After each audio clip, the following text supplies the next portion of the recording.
एक छोटी सी कहानी। ये कहानी एक लड़के की 24 साल का लड़का जो सेठ के यहाँ पर नौकरी करता था। उसके माँ बाप इस दुनिया में नहीं थे। जिंदगी बड़ी परेशानी में चल रही थी। वो जाता था, रोजाना पैसे कमा करके घर आता था, खाना बनाता था, खाता था, सो जाता था। एक दिन उसने देखा कि एक बूढ़ा फकीर अपनी पीठ पर 3 ठेले लेके एक शहर से दूसरे शहर की ओर जा रहा था। वह काफी बूढ़े भी थे और काफी देर से वह यूं ही सफर कर रहे थे और आखिरकार कुछ दूर और सफर करने के बाद वह चलते चलते थक कर एक पेड़ के नीचे बैठ गए। तभी उनकी नजर एक नौजवान युवक पर पड़ी जो उसी रास्ते से जा रहा था और वह भी उसी दिशा में जा रहा था जिस दिशा में उन बूढ़े फकीर को जाना था। तभी वह लड़का उन बूढ़े फकीर के पास से होकर गुजरा। इस पर वह फकीर उस लड़के से कहते हैं, सुनो बेटा, क्या तुम मेरी थोड़ी सी मदद कर सकते हो? ये ठेला बहुत भारी है और मैं बूढ़ा हो चुका हूं। मैं ज्यादा समय तक इनका बोझ नहीं उठा सकता और मैं बहुत थक भी चुका हूं। तो क्यों ना तुम मेरे एक ठेले को ले लो और मुझे उस दूसरे गांव तक पहुंचा दो। इसके बदले में मैं तुम्हें 3 स्वर्ण मुद्राएं दूंगा। वह लड़का उन फकीर की सारी बातें सुनता है और उन फकीर से कहता है, कोई बात नहीं बाबा, मैं आपकी मदद करने के लिए तैयार हूं। कहिए आपको कहां जाना है? ऐसा कहकर उस लड़के ने उन फकीर का एक ठेला उठा लिया और अपने कंधे पर ले लिया। तभी उस जवान लड़के को यह एहसास हुआ कि यह ठेला तो सचमुच बहुत भारी है। वह लड़का और फकीर दोनों रास्ते में आगे की ओर बढ़ चले। कुछ दूर आगे चलने के बाद देखते ही देखते वह गांव खत्म होने लगा और अब एक सुनसान रास्ता आगे की ओर जा रहा था। वे दोनों अपने मार्ग में मस्त होकर आगे की ओर बढ़ रहे थे। जब भीड़ से पूरी तरह से अलग हो गए तो वह लड़का उन फकीर से कहता है, बाबा, इस ठेले में आखिर ऐसा क्या रखा है जो ये ठेला इतनी वजन है? इस पर वह फकीर आदमी उस लड़के को जवाब देते हुए कहते हैं, कुछ नहीं बेटा, बस इसमें तांबे के कुछ सिक्के भरे हुए हैं, इसी कारण ये ठेले में बहुत वजन है। उन फकीर की यह बात सुनकर वह लड़का मन ही मन सोचने लगा, लगता है ये बाबा जरूर कोई व्यापारी है, तभी तो इतने सारे तांबे के सिक्के लेकर चल रहे हैं। और फिर तभी उसके मन में एक ख्याल आया कि मुझे क्या करना है। मुझे तो खाली यह ठेला दूसरे गांव तक पहुंचा है, बस इतना ही। जैसे ही उसके मन में यह ख्याल आया, उसने तांबे के सिक्कों का वह ख्याल मन से निकाल दिया और अपनी धुन में मस्त होकर वह आगे की ओर चलने लगा।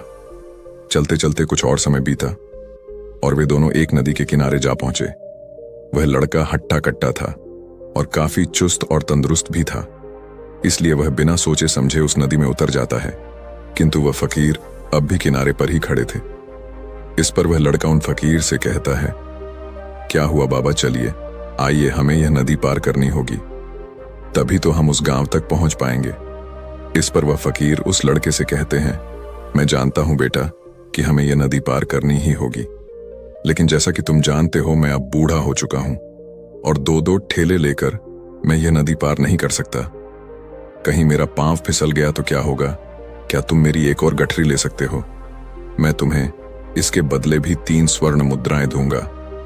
इस पर वह लड़का मुस्कुराते हुए उन फकीर से कहता है, बाबा, आप मुझे शर्मिंदा कर रहे हैं। यदि आप मुझे स्वर्ण मुद्राएं ना भी दें तो भी मैं आपका कार्य अवश्य करूंगा। मैं आपको उस दूसरे गांव तक जरूर पहुंचाऊंगा। इस पर वो फकीर मुस्कुराते हुए उस लड़के से कहते हैं, बेटा, तुम तो बड़े ही भले इंसान लगते हो। इतना कहकर उन्होंने वह दूसरी गठरी भी उस लड़के को थमा दी। उस लड़के ने जब वह दूसरी गठरी अपने कंधे पर रखी तो वह गठरी भी उसे बहुत ज्यादा भारी लगी, लेकिन उसने वहां पर कुछ नहीं कहा। जैसे तैसे उन दोनों ने नदी पार की। नदी पार करने के बाद बातों बातों में ही उस लड़के ने उन फकीर से कहा, बाबा, आखिर इस दूसरी गठरी में क्या है? ये गठरी भी बहुत वजन है। इस पर वह फकीर उस लड़के को जवाब देते हुए कहते हैं, बेटा, इसमें चांदी के सिक्के हैं, इसी कारण यह गठरी भी बहुत वजन है। उन फकीर की यह सारी बातें सुनकर अब उस लड़के का दिमाग तेजी से काम करने लगा था। वह यह सोच रहा था कि एक ठेले में तांबे के सिक्के हैं और दूसरी में चांदी के। ऐसा प्रतीत होता है मानो यह फकीर बाबा कहीं दूर से आ रहे हैं और उन्होंने अपनी सारी जमीन जायदाद बेचकर ये सारे सिक्के इकट्ठे किए हैं, तभी तो वह इतना धन लेकर चल रहे हैं। लेकिन वह लड़का उन फकीर से कुछ नहीं कहता और वे दोनों चुपचाप मार्ग में आगे की ओर बढ़ते चले जाते हैं। कुछ दूर आगे बढ़ने के बाद एक बार फिर एक सुनसान राह आती है। उस सुनसान रास्ते को देखते ही उस लड़के के मन में तरह तरह के विचार उत्पन्न होने लगे। वह यह सोचने लगा, अरे यह तो सुनसान जगह है। अगर मैं यह सिक्के लेकर यहां से भाग जाऊं तो यह फकीर मुझे कब तक दौड़ाएंगे। मुझे नहीं लगता कि मुझे कभी पकड़ पाएंगे और यहां पर कोई है भी नहीं जो इनकी मदद कर पाए। और वैसे भी ये बहुत सारे सिक्के हैं, मैं इनसे एक अच्छी दुकान खरीद सकता हूं, अपना नया व्यापार शुरू कर सकता हूं। और वैसे भी ये बूढ़ा फकीर अब इन पैसों का क्या करेगा। इससे अच्छा तो मैं ही इन्हें रख लेता हूं। वह लड़का यह सब बारे में सोच ही रहा था, तभी अचानक उसे खुद पर आश्चर्य हुआ। अरे मैं यह क्या सोच रहा हूं, यह फकीर बाबा न जाने कहां से आ रहे हैं और क्या खोज करके इन्होंने इतने सारे पैसे इकट्ठा किए होंगे। मुझे इनका फायदा नहीं उठाना चाहिए। नहीं नहीं, मुझे ऐसा नहीं करना चाहिए। उसने कुछ देर के लिए तो अपने मन के विचारों को काबू कर लिया, लेकिन कुछ देर बाद उसके मन के विचार उस पर देखते ही देखते हावी होने लगे। वह लड़का 2 ठेले लेकर उन फकीर के पीछे पीछे चल रहा था और कुछ दूर आगे चलने के बाद एक पहाड़ी आई। इस पर वह फकीर बाबा उस लड़के से कहते हैं, बेटा यह पहाड़ी मैं नहीं चढ़ पाऊंगा। मैं काफी बूढ़ा हो चुका हूं और मेरे घुटनों में भी दर्द रहता है। यदि तुम मेरी तीसरी गठरी भी ले लो तो मैं तुम्हें 3 और स्वर्ण मुद्राएं दूंगा, लेकिन याद रखना इसे कहीं गिराना मत, कहीं ये गठरियां खुल ना जाए। इस पर वह लड़का उन फकीर से कहता है, क्यों बाबा, आखिर इसमें ऐसा क्या है। इस पर वह फकीर उस लड़के से कहते हैं, बेटा इसमें स्वर्ण मुद्राएं हैं। यह सुनकर वह लड़का मन ही मन बहुत प्रसन्न हुआ। उसने चुपचाप वह गठरी भी उन फकीर से ले ली और देखते ही देखते वे दोनों मार्ग में आगे की ओर बढ़ने लगे। अब वह फकीर बिना कोई वजन लिए हुए आराम से पहाड़ की चढ़ाई पर चढ़ रहे थे, किंतु वह नौजवान लड़का जो पीछे था वह वजन के कारण बहुत धीरे धीरे चल पा रहा था। लेकिन जब से उसने सोने का नाम सुना था उसका मन तो छलांग मार रहा था। वह मन ही मन सोच रहा था, अगर मुझे यह सारा धन मिल जाए तो मेरा पूरा जीवन तो आराम से कट जाएगा। वैसे भी यह बाबा तो बूढ़े हो चुके हैं, भला इन्हें इतने पैसों की क्या जरूरत है। इनका जीवन तो वैसे भी कट चुका है। मैं एक काम करता हूं, यह सारे पैसे लेकर यहां से भाग जाता हूं। लड़के के मन में अनगिनत विचार उठ रहे थे। लड़के का मन अब उसकी बुद्धि पर पूरी तरह से हावी हो चुका था और उस लड़के का मन अपनी बात को सही साबित करने के लिए उससे कुछ भी कह रहा था। और तभी उस लड़के के मन में एक और विचार उत्पन्न हुआ और अब की बार वह लड़का यह सोच रहा था, लगता है यह फकीर बाबा कोई चोर है, वरना इनके पास इतनी सारे स्वर्ण मुद्राएं कहां से आएंगे। अगर ये कोई व्यापारी होते तो भला ये इस तरह से पैदल यात्रा तो नहीं करते, और अगर इनके पास इतने सारे पैसे थे तो ये कोई ना कोई साधन भी तो अवश्य कर सकते थे। लगता है ये कोई चोर है और चोर से चोरी करने में भला क्या बुराई है। ये सोचता हुआ वह लड़का अब उन फकीर से तेजी से आगे की ओर बढ़ रहा था और देखते देखते वह फकीर से आगे भी निकल चुका था। और वह यह सोच रहा था कि जैसे ही इस पहाड़ की ढलान आएगी मैं 3 गठरियां लेकर भाग जाऊंगा। इससे ये सारे पैसे मेरे हो जाएंगे और मेरी गरीबी भी हमेशा हमेशा के लिए दूर हो जाएगी। मैं जो चाहूंगा मैं वो कर पाऊंगा। मेरे पास बहुत सारा धन होगा। और देखते देखते वह दोनों पहाड़ की चोटी पर पहुंच गए और अब ढलान का रास्ता शुरू होने वाला था। तभी वह लड़का उन फकीर से नजरें बचाकर वह 3 गठरियां लेकर भागता हुआ आगे बढ़ गया। अब उसे अपना शरीर बहुत हल्का महसूस हो रहा था, मानो उसे उन 3 ठेलों का वजन तक न मालूम पड़ रहा हो। काफी दूर दौड़ते दौड़ते किसी तरह से वह अपने आप को बचते बचाते अपने घर पहुंचा। उसकी खुशी का कोई ठिकाना नहीं था। उसने सोचा, क्यों ना मैं जल्दी जल्दी इन गठरियां में से वो सारे पैसे निकाल लूं। यह सोचकर जब उसने गठरियां खोली तो पहली गठरी में उसे लोहे से जंग भरे हुए सिक्के मिले। यह देखकर उसे यकीन नहीं हुआ। इस पर उसने फटाफट दूसरी गठरी भी खोल डाली। उसमें भी उसे लोहे के जंग लगे हुए सिक्के ही निकले। यह सब देखकर वह लड़का बड़ा हैरान था। आखिर यह सब क्या हो रहा है। उन फकीर ने तो मुझसे और ही कुछ कहा था। अब उसने वह सोने वाली गठरी खोली और उसमें भी लोहे के जंग लगे हुए सिक्के ही निकले। यह देखकर वो लड़का बड़ा क्रोधित हुआ। उसने सोचा, उन फकीर ने मुझसे झूठ क्यों कहा। उन्होंने मुझसे ऐसा क्यों कहा कि एक में तांबे के सिक्के हैं, एक में चांदी के और तीसरे में स्वर्ण मुद्राएं हैं। वह यह सब सोच ही रहा था कि तभी उसकी नजर उस थैले में पड़े एक पत्र पर पड़ी।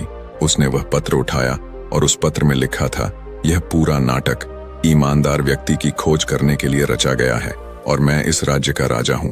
मेरी कोई संतान नहीं और इसीलिए मैंने यह षड्यंत्र रचा है ताकि मैं अपने राज्य में किसी एक ऐसे ईमानदार व्यक्ति की खोज कर सकूं जो मेरे बाद इस राज्य का राजा बन सके और इस राज्य भार को संभाल सके। और इस राज्य का भार वही संभाल सकता है जो पूरी तरह से ईमानदार हो, जिसके मन में किसी प्रकार का कोई लालच ना हो। इतना पढ़ते ही वह लड़का जोर जोर से चिल्लाने लगा। वह सर पकड़कर बैठ गया। वो यह जानता था कि यदि वह अपने मन के विचारों पर काबू कर लेता तो उसका जीवन संवर सकता है, लेकिन वह अपने मन के विचारों पर काबू नहीं कर पाया। दोस्तों, महात्मा बुद्ध कहते हैं कि मन ही सब कुछ है। आप जो सोचते हैं वही बनते हैं। इसलिए आपका सबसे बड़ा दुश्मन भी आपको उतना नुकसान नहीं पहुंचा सकता जितना कि आपके मन के यह अनियंत्रित विचार पहुंचा सकते हैं। महात्मा बुद्ध कहते हैं, अपने भीतर ध्यान से देखो। हमारे भीतर जो विचार चल रहे हैं वही विचार शब्द बनते हैं और शब्द कर्म के रूप में प्रकट होते हैं। बार बार दोहराने पर कर्म बर्ताव में बदलता है और धीरे धीरे समय के साथ बर्ताव चरित्र में परिवर्तित हो जाता है और यही चरित्र हमारे भाग्य का निर्माण भी करता है। इसलिए हमें हमेशा अपने विचारों के प्रति सजग होना बहुत आवश्यक है।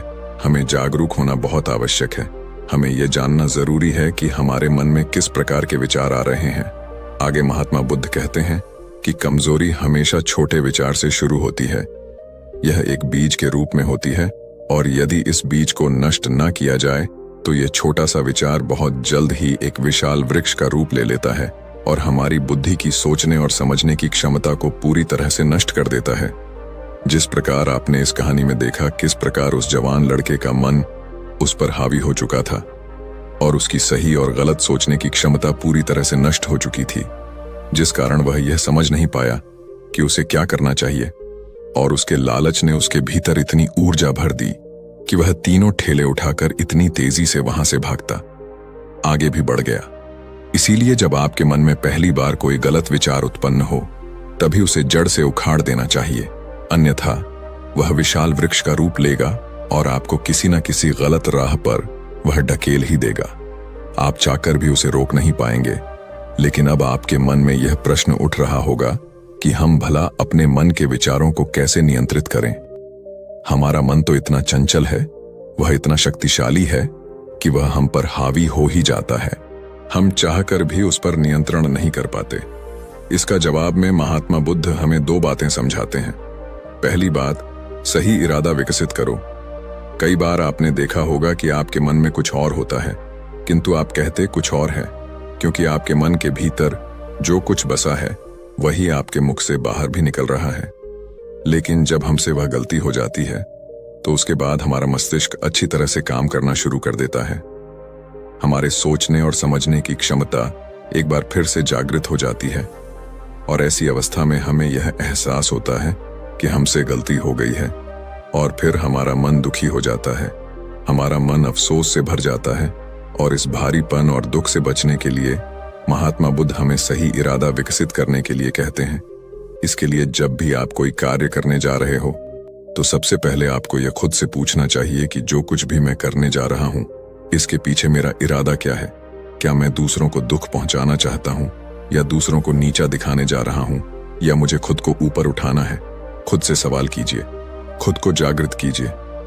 जब आप इरादों के प्रति सचेत होने लगेंगे, जब आप विचारों के प्रति सजग होने लगेंगे, तभी आपके भीतर सकारात्मक ऊर्जा का प्रवाह होगा।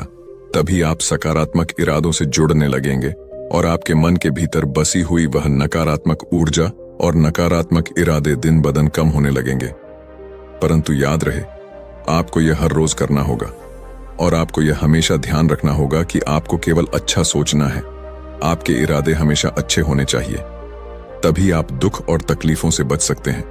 अन्यथा आप इसी तरह से दुख और तकलीफों में घिरे ही रहेंगे और आप कभी इससे निकल नहीं पाएंगे। दूसरी बात, मन के प्रति सजगता विकसित करो, जिससे आपका मन देखते देखते शांत होगा और आपके मन के भीतर बसी हुई वह नकारात्मक ऊर्जा, नकारात्मक विचार खत्म होने लगेंगे और आप शांति की ओर आगे बढ़ेंगे।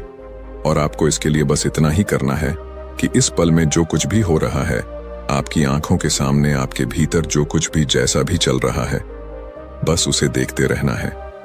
अपने मन के अच्छे बुरे विचार, अपनी भावनाएं और अपनी यादों पर बिना प्रतिक्रिया दिए उन्हें केवल देखते रहना है, जिससे आपके मन के सारे विचार देखते ही देखते खत्म होने लगेंगे।